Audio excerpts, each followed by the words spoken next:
Yeah. Analytics off the chain, other channels not the same. Jake and Kyle, you know the name. Headliner Nation, we running the game. I'm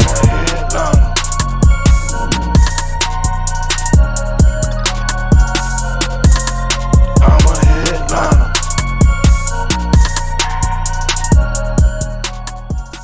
What is going on, Headliner Nation? Jake, Fantasy Headliners, here with Kyle to talk about some NFL draft grades. A busy weekend once again in the NFL draft. And now there's a lot of teams that look a little bit different. So we're going to go through a quick rundown, Kyle. I'm talking like a quick rundown, some letter grades, a few reasons as to why for all 32 teams that just participated in the NFL draft. And I mean, there were some really good drafts. There was some big question marks, and there was a lot of guys that just jumped on that chutes and ladder board and all the way down. Absolutely. Now, before we get into each one, I want to make sure I set this as a reminder for you guys. We mentioned this on the live stream for the NFL draft. Prize Picks is sponsoring our draft guide here this year, so we have a great deal for you. If you go and set up a new account through Prize Picks using the promo code Headliners and make your initial deposit of $20, you're going to get a lot more than just $20 in your funds with Prize Picks. We're going to match your deposit all the way up to $100 if you so choose. Plus, if you sign up for Prize Picks using that Headliners promo code, you're also going to get a free 2022 fantasy football draft guide. You do not want to miss out on this opportunity. Greatly appreciate our sponsors over there at Prize Picks. But Kyle, let's go ahead and dive right in now to the NFL draft. And we're kind of going to go back and forth so this video doesn't become 6 hours long.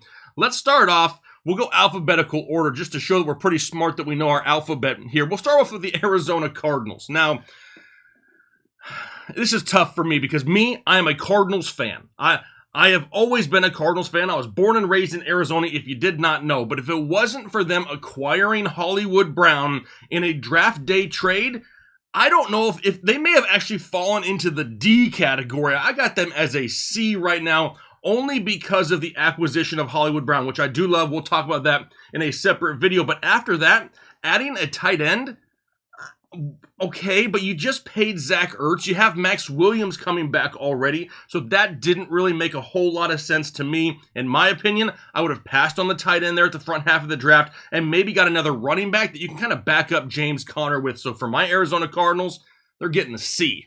Well, I don't get to move on to my team, but we're going to head down south to Atlanta and talk about a team that spent a first-round pick on a guy that we talked about during the offseason that people seem to hate. But they go with Drake London to go across from potentially Calvin Ridley in a year, but to step in is really that true alpha wide receiver one and to help out Kyle Pitts. I liked that. I liked that pick right there. I did. I liked it a lot.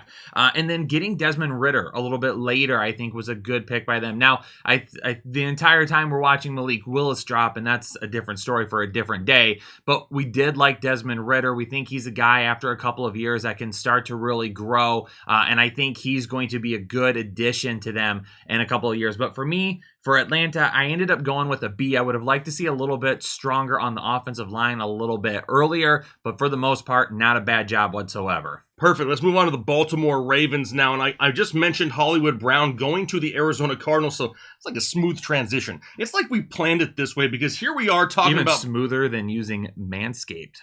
Code word Headliner, 20% off and free shipping. All right, so for the Baltimore Ravens, I'm going with a B+. Now, I love the draft additions of Kyle Hamilton. You got Linderbaum, David Ajabo late in the second. I love those picks for the Baltimore Ravens. I'm not looking at that and be like, oh, they didn't nail this draft, because I love the way they started off, but then they lost their top wide receiver in an offense in which we all felt like we needed to add weapons to for Lamar Jackson. They lost their number one wide receiver and didn't do anything to really replace him. So in my opinion, I had to knock him down a few spots. I got him at a B+. Really hope Lamar Jackson can get a little bit more than just Rashad Bateman at the wide receiver position. No, I haven't forgotten about Mark Andrews either, but we really wanted more pass-catching weapons here in this draft because it was so full of them. Lamar ended up losing and not gaining any. So maybe Chris Chouse is going to disagree with me because now we're going to move on to his Probably. Buffalo Bills. But I end up going with a solid B+. Now, I think throughout the entire draft, they did a good job of filling up some holes and drafting some guys that could potentially be not difference makers, but at least contributors in the near future. But really, that B+, A- separation there was just going with Elam a little bit early. What I would have rather seen from Buffalo is them use some draft capital to go up and get one of the top cornerbacks. Now, they started to go very, very early, so I understand that. I liked Elam, but I think I would have rather have them go get like an absolute difference maker as early as possible. Still a solid B+ for me on this side, but that's just the difference, the little difference between a B+ and an A-. Yep, now we stay here in my hometown now, the Carolina Panthers, and I'm going right here to a C-. And this may be because of a little bit of personal preference. Coming into the draft, offensive line, quarterback were probably two of the bigger needs for the Carolina Panthers. Well, they did great and addressed both. They spent that early round pick on Icky out of I almost said New England. It's North Carolina State. I can't even talk. It's my own college, my own hometown. I still forgot it. But Icky was a great pick. I can't say Ekwonu, a great pick, an absolute mauler on the offensive line. And then they went with a quarterback. But they didn't go with the quarterback that I felt like they needed. Now, Matt Corral, not a bad pick. I'm not saying anything negative towards him, but honestly, even though he fell in the draft, I am much more of a Sam Howell type of guy. I would have preferred to see them go that direction at that point of the draft and really give themselves an opportunity to have somebody there maybe day one. I don't know if we can look at this roster right now and say that he's going to be the day one starter in Matt Corral. So looks like we're looking at Sam Darnold once again, and that right there, it just doesn't excite me too much. Now, being a Lions fan, I tried not to be too hard on the Chicago Bears, but I'm going to be honest here. I hated, for the most part, what they did. Now, I didn't mind Gordon and I didn't mind Brisker. I think those two picks there were really, really solid for the value that they got. But the problem for me is that you spent a first-round pick on Justin Fields last year, traded draft capital to go get him. Year one was an absolute disaster with Matt Nagy and trying to get him to really grow and just let's face it, Justin Fields, you saw the glimpses, but the coaching staff did not do anything to put him in a position to get better as the year went on. And now we get to the draft, and you've lost a lot of your wide receiver weapons, and you didn't do anything to get another guy in there. I mean, we're heading into the season with Darnell Mooney, who, trust me, we love Mooney. Oh, we love some Mooney around here. I don't know if we love Mooney as like the alpha wide receiver one in that offense. Would have loved to see some help there for Justin Fields. He didn't get it. So for me, I go C+. I just didn't love that the guy that you picked last year to build your franchise around, you really did nothing to help him out this year. Now, a franchise that did do something to build around their franchise quarterback, the Cincinnati Bengals. You're talking about a team who just a couple years ago, bottom feeder in the NFL, and now they enter the NFL draft here this year and didn't really need a whole lot. We wanted to see them really address the secondary first and foremost. They absolutely did that with their first two picks. They got safety Dax Hill and defensive back Cam Taylor-Britt, who's somebody who kind of helped in the run game as well, kind of, stop the running game there a little bit in Cincinnati. So I love the way they handled their first two picks. Like I said, they didn't come in with a whole lot of needs. The offensive side of the football, pretty set. We needed to focus on defense. They did what they were supposed to, and the Bengals are a team that we used to make fun of. Not anymore. They're doing things the right way in Cincinnati. For Cleveland, listen, they didn't even have their first pick until 68 because they used a ton of draft capital to bring in Deshaun Watson.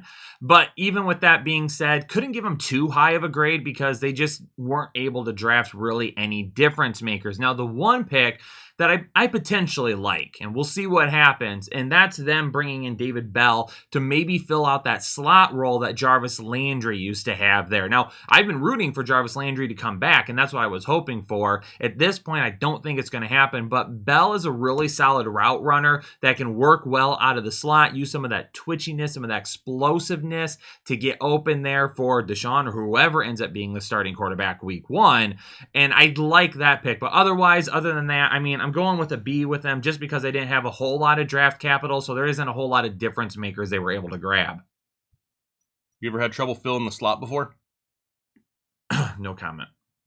Anyway, on to the Dallas Cowboys, and Honestly, I'm going to give the Dallas Cowboys a C. It wasn't a bad overall draft for the Dallas Cowboys. They filled a lot of needs. They gave themselves an opportunity to have some competition in camp and kind of improve their overall team. But when you look at what the other teams in their division did, I can't look at the Cowboys and say that they really improved any more than the guys in their own division. So for that reason, I had to drop them down to a C. Not a bad overall draft. They did address the offensive line early on, which is something we talked about, being that the offensive line of old has kind of started to be dispersed throughout the league. So they made some smart choices, but just didn't really add any difference makers to separate themselves in that division. So they're going to get a C. For the Denver Broncos, I mean, I gave them a B for this draft because I think they drafted potential, but I think it might be a little too much boom or bust. Now, I will say this. I'm really excited at some point to be like, Bonito this season and scream his name a little bit, even though he's not an offensive player, so I probably won't. But I like the last name. It's good. But that's one of those guys like potential high upside, really there to kind of help out. Drafting a tight end a little bit later on when it's supposed to be Albert, are you okay season. I'm not 100% sure if I like that either. But, I mean, taking kind of the fantasy aspect out of it, I do think that they went and they got some positions that they needed to have and that they were able to grab some guys that if they work out and if they can grow, can be difference makers over the course of the next couple of seasons. And to show that I'm not biased in any way, I'm going to let Jake handle Detroit. I'm not even going to talk about it. I was actually sitting here going, you know what, maybe since it's my turn and it's the Lions, maybe I should let you go ahead and talk about the Lions. But if you want to remove the bias, here we go. The Lions get an A. Is this the first time the Lions have gotten an A in anything in their life? Yes. They absolutely did what they were supposed to in this draft. They got their offensive playmaker with Jamison Williams to add to the offense, and they added pieces to all three levels of their defense to improve overall. Now, all of a sudden, even though a lot of us kind of had quarterback pegged to the Detroit Lions here, I don't know if they need to right now. Jared Goff is a quarterback who has taken a team to a Super Bowl. Is he going to take the Lions to a Super Bowl? Whoa. Pump the brakes a little bit. But now all of a sudden, when you look at this offense with DeAndre Swift in the backfield, we just brought in DJ Chark, Amon-Ra, Jamison Williams, TJ Hawkinson. It could actually be, for the first time, exciting to watch the Lions since Calvin Johnson was a part of the team. Again, pump those brakes. I'm still excited to watch them. I've never said, hey, you know what? Let me turn on the Lions game. The Lions are on. Yay! The Lions are on. Like, usually if the Lions are on like a Sunday night game or a Sunday game, I'm like, nah, I'll pass. I'll watch another game. I'll actually watch the Lions this year. That's how excited I am about what they did here in the draft. I do love what they did. But let's go to division rival Green Bay. And before I give you my grade, let me tell you something and why here real quick, all right? Mm-hmm. Because I see a lot of Green Bay fans who are saying, oh, I love the draft. They did a great job. Okay, listen. Walker and Watson were both overdrafted, and you passed on guys who had potential to help quicker and really kind of grow right away. You went with some really kind of high upside, high potential picks. I don't love that because you're not rebuilding. You just signed Aaron Rodgers, who, let's face it, is in the twilight of his career at this point. To $1 bajillion. To $1 bajillion that you're going to have to pay basically no matter what. So getting guys with high-end potential over guys that could jump in and fill spots right away, to me, was a huge mistake. Now, I get it. Watson he's got that potential. But you should have used those 2 first-round draft picks similar to what Detroit did, okay? And trust me, I saw some of your guys on YouTube throw a fit over watching Detroit trade up and you not doing it. You had the draft capital to go up and get one of these game-changing wide receivers. And you're going to say Kyle, but wait a second. We've always found Randall Cobb, Devontae Adams, guys in the 2nd round or 3rd round or 4th round that can do things. What about Equanimeous St. Brown? Nope. What about Marquez Valdes-Scantling? No. Alan Lazard? No one's really done anything. So as many arguments you have as for waiting to draft wide receivers, I have arguments for not doing it. I'm giving you all a D. I'm sorry. I don't love it. Did you just gave him the D on the internet? Cut that part out. Gave him the D. I heard that. All right, now we go on to the Houston Texans. Now, honestly, I think we can look at the Texans and be like, there's no way they can screw this draft up, right? Because they literally need everything. Like, they could have drafted any position, and it's more than likely going to be an improvement with the exception of maybe 3 spots on the roster, right? So they went early on, and they made this smart pick with Derek Stingley. I'm kind of hoping that he kind of becomes the face of the defense, kind of similar to what we had in olden years with J.J. Watt. Kind of give them a little bit of attitude, a little bit of presence on the defensive side of football. Does that mean that he's going to turn this defense around? Probably not. On the offensive side, I like adding John Mechie, but he's coming off of an ACL tear, so you really only have Brandon Cooks still. I don't think they added enough for Houston to be anything close to a contender, but at least they added a few pieces to improve a little bit. I think the Texans themselves are still 2 to 3 years away from being anything close to competitive. They just don't have enough firepower on either side of the football, but I don't hate their draft. They're getting a B-. The team that they're chasing, the Indianapolis Colts, now let's face it, they just didn't have a whole lot to work with this year. The Carson Wentz trade kind of hurt their draft, but this is a team that has drafted so well over the last few years. They're kind of in a position where they could get a little bit crazy. Unfortunately, that did not work out for them. So really in this draft, it was about getting guys that maybe in the next 2 to 3 years are going to be able to help out. I didn't really see anything about this draft that is like, these are guys that are going to be able to come in and help like ASAP. Potentially, yes. But for me, this was about depth. This was about guys to develop, and this was about kind of trying to make up for not having those high-end picks this year and getting guys to kind of maybe start stepping in when other draftees over the last couple of years are starting to work their way out as free agents or whatnot. So for me, Indianapolis ends up getting a C. Nothing against like the way they drafted. They just didn't have the opportunity to really go for it this year. Yep, 100%. Now, what about the Jacksonville Jaguars? Now, they had the number 1 overall pick again, but Jags are going to jag, right? Sometimes bad teams just stay bad. Now, overall, I don't hate what they did, right?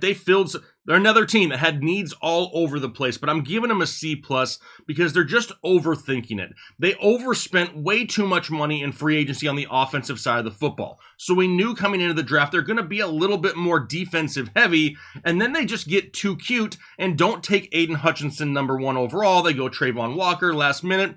Yeah, that helps the Detroit Lions. I just don't understand things like that. Now, I get that everybody has their guy, and I'm not saying that Walker is a bad pick whatsoever, but it just kind of leads me to believe that once again, they're just trying to get a little bit too cute. And when you're a team that is as bad as Jacksonville is, you have to make sure you go out there and find those best players available, those difference makers, in my opinion. Starting off the draft without Aiden Hutchinson kind of just put them down a path of mediocrity. For the Kansas City Chiefs, I go B+. And this is a team that really, let's face it, after having so many wins over the last couple of years, got a pretty big L here in the offseason. I mean, it's just the offseason this year to the Kansas City Chiefs has not been too great. So coming into the draft, this was an opportunity to really kind of change things around. And when we all kind of looked at it, it was like, do they move up? Do they take a wide receiver to replace Tyreek Hill? And they kind of said, no, we're going on the defensive side of the ball. We've spent so much draft capital and taking a look at wide receivers over the last couple of years. We're going to use these first couple of picks here to go get McDuffie and Karlaftis and really use those guys to start building back up a defense to help us compete, because everybody in the AFC has gotten better, including their own division. So I actually liked them going that route. And then because of some other teams getting a little bit too cute, I feel like Sky Moore ends up falling to them. And Sky Moore is a guy that he could end up, turning into a game changer for them, being able to stretch the field, or he could be Mecole Hardman 2.0. So there's a little bit of a back and forth on that one. But again, I like the potential there. He was a fast riser for a lot of people in this draft at the wide receiver position. And for them to get him after being able to spend those first 2 picks on defense, I think that was a pretty big win for them. I end up going with a B+. I was just going to take us to the team that hosted the draft, the Las Vegas Raiders, and they had to wait forever to do anything on draft day, right? They didn't have a whole lot of opportunity to select anything early in the draft. Their first pick was the 90th overall pick. They didn't have really any great exciting additions, but they added some solid guys from some big-time programs. And I bring that up for this reason. When you bring in guys from big-time programs from the SEC, in my opinion, they may be a little bit closer to being pro-ready and at least challenging for spots on the roster. It's going to give them an opportunity for not only depth, but to find some extra starters that maybe aren't so well-known. They did the best they could with the spot that they had. I'm going to go ahead and give the Raiders an overall B for the draft. Solid draft. added a lot of pieces, just no game changers. Los Angeles Chargers, kudos to you for doing the right thing. Talked about it in all my mock drafts and everything like that. Chargers fans out there were reeling. We want a wide receiver, which never made any sense. You've got Josh Palmer, you've got Jalen Guyton, you've got Keenan Allen, you've got Mike Williams, you've got Austin Eckler, you've got plenty of pass catchers. There was one thing that you really needed to do, and you did it. You picked Zion Johnson to protect Justin Herbert. Thank you. Thank you for doing that. Because even though it's not the sexy pick, even though it's not going to make you all stand up and scream his name out, listen, this was a great opportunity to really protect a guy that has just exploded as to being one of the best quarterbacks in the NFL. So thank you for doing that. And then kind of on top of it, moving on a little bit later on in the draft, grabbing Spiller to go with Austin Eckler, I like that move a lot. I think that is going to maybe be overlooked by some, but I think that was a great addition to that offense. So again, you didn't really use that first pick to go grab that wide receiver or that game changer, but you were able to get Spiller a little bit later on. He's going to be a great addition to this offense. He's going to be able to spell Eckler a little bit, help keep him a little bit more healthy throughout the season, come into some of those third and short situations, go between the tackles, and really be a bruiser that maybe Eckler just isn't capable of doing for an entire 17 games. And only because it's my job to do this. It's not Zion, it's Zion. Zion. If I don't do it, Z-Daddy! If I don't do it, somebody will. So exactly. I'm going to go ahead and take the reins on that. I know a Zion. That's why I said it. You do? My bad. I do. Wow. I don't think I've ever heard that name before. I have. Perfect. All right, moving on. The other LA team. Let's talk about the Rams, who are not notorious for having any early round picks. Picks. Yeah, that's exactly. But they're winning Super Bowls. That's right. So they have no picks in the first two rounds, but they filled the needs when they were actually on the clock. Offensive line was definitely a spot that they need more depth. They lost Andrew Whitworth. They're going to try to have to find some guys that they can move around, some athletic, agile guys to fill some needs there on the offensive line. They did that, but they also needed somebody to kind of back up Cam Akers a little bit. It's obvious that, in past games, past seasons, they're not going to be overly committed to one guy, right? After the departure of Todd Gurley and the epic fall of his career, it's kind of been a little bit of a running back by committee. Well, Cam Akers is going to get a lot of volume, but now they also added running back Kyren Williams out of Notre Dame, which I do not hate. It's still going to be Cam Akers' backfield. He's still going to get a lot of volume, but at times they are going to be able to rest him and utilize Kyren Williams a little bit more in this offense. It just gives them an added piece. Is it somebody who's going to come in and change the offense or make them that much better? No, but it just gives them a little depth in a position in which their number one starter is still coming off of a torn Achilles and didn't look 100% in the playoffs. Moving on to Miami, again, kind of a situation that we talked about with a couple of other teams. Because they brought in Tyreek Hill, they didn't really have a whole lot of draft capital, including moving up to get Jalen Waddle last season. So really, Miami was not working with a whole lot this year. I end up giving them a B- still for it. Probably could have gone a little bit lower because, again, just didn't have a whole lot. I mean, listen, there was no girth to their draft whatsoever. It was uninspiring is the note that I put down. But, I mean, I don't mind the draft pick of Tyndall. I don't really understand, again, when you have very little draft picks to work with, I'd like to see you go and get some guys that maybe potentially could help you out in areas that you need it. You don't need Skylar Thompson from Kansas State as a quarterback. No, you don't. You've got Tua. You've got backups. You're fine. Use that pick on somebody else that could potentially come in and help you out. Again, Miami, not a whole lot to work with. Pretty uninspiring draft. Grabbed a couple of guys that may be okay, but for the most part, is a good way to say it. What about Minnesota? Now, Minnesota. They kind of had me scratching my head to begin with. Like, they trade out of the number 12 spot all the way back to 32. I don't love that. Like, you are a team that has some glaring needs. Why are we trading back and getting solid players? Don't get me wrong. At least they made the right selections when they were on the clock. We know they needed some help in the secondary, and they absolutely did that with safety Lewis Cine and defensive back Andrew Booth Jr. out of Clemson. I don't hate that, right? They're not bad picks, but when you're a team that is, I don't even think the Vikings are as far off as a lot of other people do. They have a lot of potential. I try to take that number 12 overall pick and find somebody that can kind of take me to the next level, not trade back and be safe. I think they were a little bit more of an aggressive state, and they kind of just chose to be a little bit more conservative. And I had to kind of knock them down a little bit for that. I got to get him a C. I was not aware that Mike Mayock and John Gruden were now in New England, because that's the way they drafted. Wow. After a few years of watching the Las Vegas Raiders, and don't get me wrong, love Mike Mayock. I think he's a very smart individual, but he tried to outsmart himself drafting for Las Vegas the last couple of years, going for guys that he felt like these are game changers and I'm going to get them before anybody else does. That is exactly what New England did this year. Now, New England fans are going to hate me for this analysis. I already know it. I don't care. Sorry. Get over it. Your team didn't draft nearly as well as you think it did.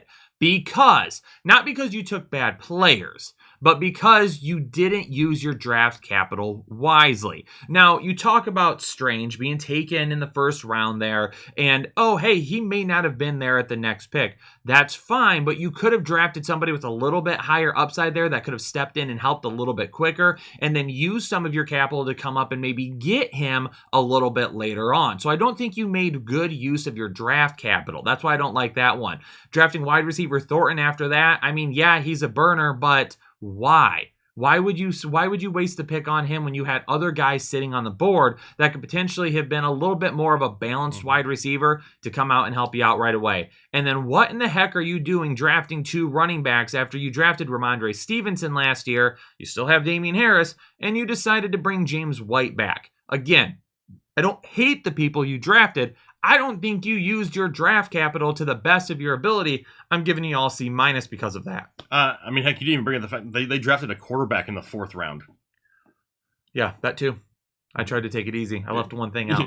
Bailey said no. Bailey Zappi. I don't even know if that's how you. I don't even know how you say his name. And you took him in the 4th round. And he's a quarterback that had like 4 pass attempts at one time in college. So total Belichick. Watch out, Mac Jones. And Mac Jones is in trouble. Right. All right. Let's move on to the New Orleans Saints. Another team that needed a lot of help in a bunch of different situations. They really needed to find some productive weapons for Jameis Winston, and they kind of got both. They kind of helped him out with both of their first 2 picks. Going first there with Chris Olave, a wide receiver that we definitely like. Is this enough for Michael Thomas to want to play football this year? We don't know. It sounds like he's going to be out there, and Olave would be a great number 2 on the opposite side. Then they also went out and took offensive tackle Trevor Penning, who we absolutely love. Give Jameis a little bit more time in that pocket. But what kind of puzzles me is with the way that the quarterbacks fell in this draft, they didn't take a stab on any of those guys in the middle rounds. Now, I know you had Ian Book from a year past, and then you got Jameis Winston, but are either one of them the future franchise? Me,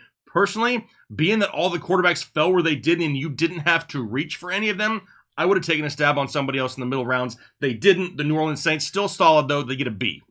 New York Giants fans, congratulations. You didn't have to watch Dave Gettleman screw things up for you this year because the New York Giants got off to a hot start. Now, I will say, as the draft went on, maybe kind of went down a little bit with some of the picks, but I'm giving you all an A- just based on how the draft started, because you absolutely killed the first 2 picks. You got Thibodeau, you got Evan Neal, great picks. They are definitely going to be huge helps for you there. The one issue that I did end up having is Wan'Dale Robinson. I'm not really sure why you spent the pick on him when you already have 475 wide receivers that didn't do anything last year. Now you have 476 wide receivers that won't do anything this year. I'm not really sure about that pick. But again, the first 2 picks were so good that I'm giving you guys an A- regardless. You did draft some guys a little bit later on that are going to be able to help you out, grow, be really just kind of, step in and role players, but you knocked it out of the park to begin with. Yeah, absolutely. Now, on to,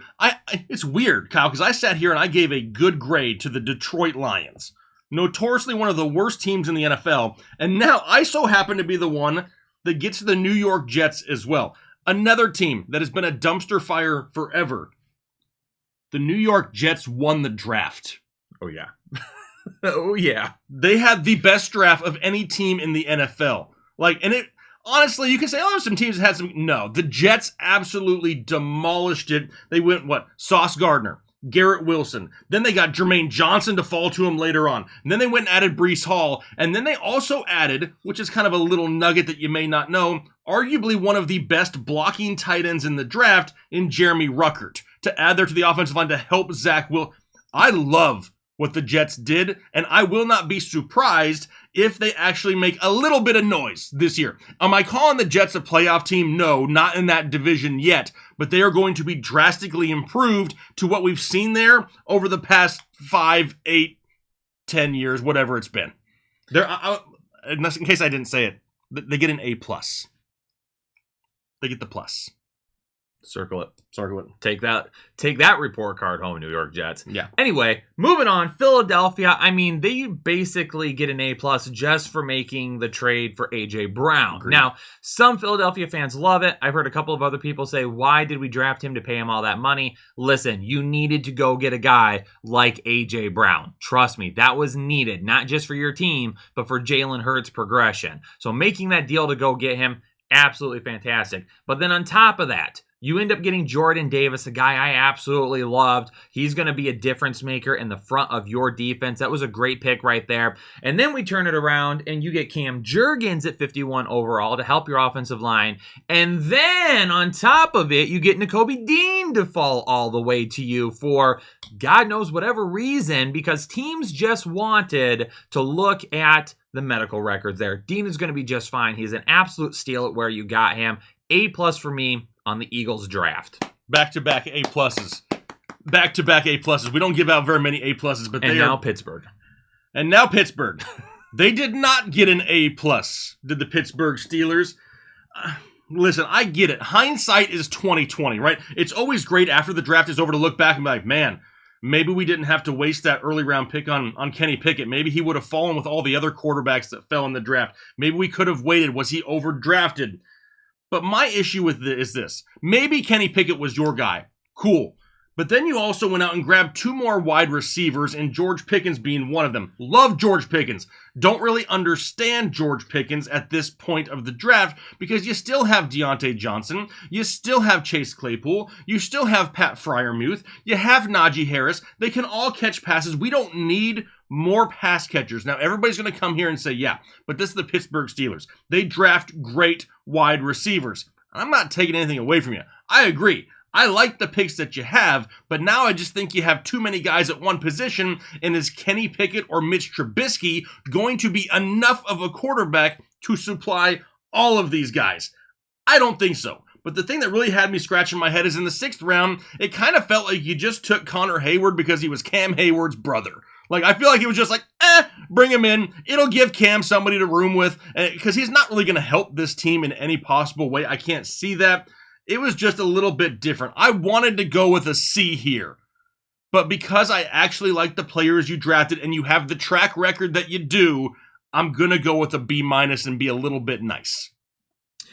San Francisco, you didn't have a whole lot to work with this year either, which is fine. I mean, you're a team that's really built for success right now. You had some little holes that you had to fill along the way and some different, guys that you could come in and role play. That's fine. I get it. I'm going to go with a B- here just because there was a lack of impact picks for me. Drake Johnson, USC edge rusher. Didn't mind that one. You needed to bring somebody in to kind of help there on the defense. I get it. Didn't mind that one. Tyrion Davis-Price, though, at 93 overall running back. Again, you've got a ton of running backs on the roster and you cycle through them, which is fine, but you've got guys that you can already use. And when you're in a draft, and again, I mentioned this with another team a few minutes ago, when you're in a draft where you have so few picks because you've made deals, I would rather see you go for positions of need for guys that you could potentially grow and have them help you. Running back isn't really one of those positions right now. Didn't love that one too much. But then as you kind of went along, again, you grabbed some other positions that didn't really feel like they were that much of a need to me. But you got some guys that could end up growing, and then you'll just have a surplus of them. So I went with B-. Could have gone a little bit lower, I think, but I wanted to be a little bit more fair because I still like the Trey Lance pick so much from last year. Perfect. You gave him a little bit of bonus points for bonus that. Points. On to Seattle. Now, one thing we can say about Seattle, and at least Pete Carroll, he loves bubblegum. And he loves early round running backs, right? Because once again, another running back coming to Seattle who I don't hate in Kenneth Walker. I don't. I think Kenneth Walker is a great running back and is going to fit the style of play in Seattle. We still have Rashad Penny there, and we're kind of unclear about Chris Carson. To me, this kind of says that Chris Carson may be done and not coming back, and that's why they went this direction, which I hate to see because I love Chris Carson, and so did Pete Carroll, but now he needs somebody else. So I can't knock you too much for that. But right now, Drew Lock is your starting quarterback, or is it Geno Smith? Either way, neither are a great option. And now we had, once again, I feel like a broken record here, a bunch of quarterbacks that fell to these mid-rounds where the risk was absolutely minimal. Why are we not taking a stab on one of these young guys in the mid-rounds? Heck, Sam Howell fell to like the 5th round. Are you not telling me that he could have gone in there and at least competed for a job? A lot of people, ourselves included, had him pegged as one of the most pro-ready quarterbacks to start week 1 if needed. They didn't even take a stab at a quarterback. It had to be scratching my head. That's why Seattle's going to get a C. For Tampa Bay, I end up going with the B+. Again, taking Houston defensive end Logan Hall and then offensive guard out of Central Michigan, Luke Gadecki. I think those were great picks to start it off. But then things kind of started to go downhill. But I like those picks so much, I still ended up giving you a B+. But I didn't understand then using several of the next picks. And let me make sure I'm reading this correctly. You took 2 tight ends, a punter, and a running back to finish the draft off. You've got several running backs there. You just re-signed Leonard Fournette. You still have Cameron Brate, and yeah, if Gronk doesn't come back, maybe you want another one. But back. Yeah, I think he is coming back. So why would you draft 2? And then you also used a pick on a punter. Now, this is a team that, yeah, it doesn't have a ton of glaring holes right now, but you may very soon because you've spent so much on trying to get guys to help win now. I would rather have you grab some different positions and guys that you could have developed to bring in. But again, I love those first 2 picks so much. B+ for me for Tampa Bay. All right, takes us to Tennessee, and I like what Tennessee did. Overall, they get a B+ from me. Now, at least they did what they were supposed to when they lost A.J. Brown, right? You trade away A.J. Brown, that's never a good thing. But unlike what the Baltimore Ravens did when they traded away their top wide receiver, the Tennessee Titans actually added a weapon to replace A.J. Brown when they added Treylon Burks. Now, a lot of people had Burks comped to A.J. Brown. So in reality, they got rid of A.J. Brown. They don't have to pay him. And then drafted basically his replacement, which is a similar type of playstyle. I don't mind that whatsoever. At least it makes some actual sense. But then what they did that I absolutely love is they actually fell into their laps. They actually waited, and they were still able to grab Malik Willis in the 3rd round, which I absolutely love. He's going to have an opportunity to sit behind Ryan Tannehill, who in my opinion is a pro's pro at the position. Give him an opportunity to learn, and then you're inserting him in an offense which is not overly pass heavy and is going to give him time to grow. Love the future there in Tennessee. And then they added running back Hassan Haskins out of Michigan, who's another bruising running back that can kind of spell Derrick Henry from time to time. Is he taking Derrick Henry's job? No. But he's going to be a similar style of running back, so they don't have to completely change the offense whenever they bring him into the game. I love what Tennessee did. They get a B+. Washington is the final team here. The Commandos. The Commando. Going Commando? Going Commando. Nope, we're good here. Well, thank God. I don't know about Jake. Anyway, Washington, B+ for me. A lot of Washington fans didn't love the Jahan Dotson pick. I actually did love it. I did too. Because, yeah, maybe you saw that there might have been some higher upside with Treylon Burks or something like that after it. But honestly, he was a really good compliment to the other side of Terry McLaurin. So I really liked that pick. I did think that Dotson is a guy that could end up being a game changer down the field. And I would have rather have you go and get somebody to help stretch the field a little bit than going and getting another big guy like Treylon Burks. So I like the Dotson pick. Going that, Fedarian Mathis, apparently Taylor Mosier's favorite player of all time. At least my favorite, one of my favorite names in the draft. Yeah, so, I mean, you take him with your 2nd pick of the draft. Taking running back Brian Robinson, didn't love that because it just feels like you drafted Antonio Gibson for a reason a couple of years ago, and you just don't want to give him the opportunity. You continue to add people behind him. So I don't love the Brian Robinson pick, but then you really ended up getting a big bump to a B+ for me because you got Sam Howell really, really late. I mean, this was an absolute... and a lot of people are going to overlook this, and people are going to be talking about how Sam Howell felt, and I understand that. But, I mean, this is a guy that can be, the next Tony Romo, the next Dak Prescott, a guy that's just overlooked in the draft. I mean, Sam Howell was the QB1 for a lot of people last year. If he would have come out of the draft last year, yes, he probably wouldn't have ended up going above like Zach Wilson or Justin Fields or Trevor Lawrence or anybody like that, but he definitely would have been taken a lot higher than he was now. And yeah, that's not great for Sam Howell. He ends up falling, not going to make nearly as much money, but he finds himself in a position now where he's with the team where he honestly could end up taking over at some point this season if the Carson Wentz experiment doesn't work out. It hasn't worked out so far. I put air quotes because it depends on who you talk to. Right. Carson Wentz possibly ends up being fine, but if he does struggle, if there are any issues, Sam Howell is going to get an opportunity, and Carson Wentz may not be the long-term option. Carson Wentz actually might be one of the better people for Sam Howell to learn from and sit there because those guys could be a little bit comparable on some of the things that they do. A little bit, not comped completely. But it gives you an opportunity to now grow that quarterback, and you didn't have to spend a top pick to do it. I like that. Going to give you a solid B+ for it. For sure. If you don't like Carson Wentz, you should be happy that they drafted Sam Howell, because at some point he could be the future of that franchise. But we ran through all 32 teams, wanted to give you a quick grade and a few reasons as to why, but we know you all have opinions out there. Leave them down below in the comment section. How do you feel your team did? Try to remove your team bias if you possibly can. A lot of people will go out there and just because they're a fan of the team, they're going to say their team knocked it out of the park and they all deserve an A+. Let's be realistic. Leave those comments down below and let us know how you feel about your team's draft. Looking forward to going back and forth with you and seeing kind of what you guys feel happened and how it played out this past weekend due to the 2022 NFL draft. But me and Kyle are going to go ahead and get out of here for the day. We greatly appreciate the support. Do us a favor, hit that like button and consider subscribing if you haven't done already. We're looking forward to hanging out with you guys all off season. Now we can finally say redraft season begins and the fantasy content is going to be taken to a whole nother level. So make sure you stay tuned. Have a great rest of your day, a great week, and we'll talk to you later. I'm a headliner.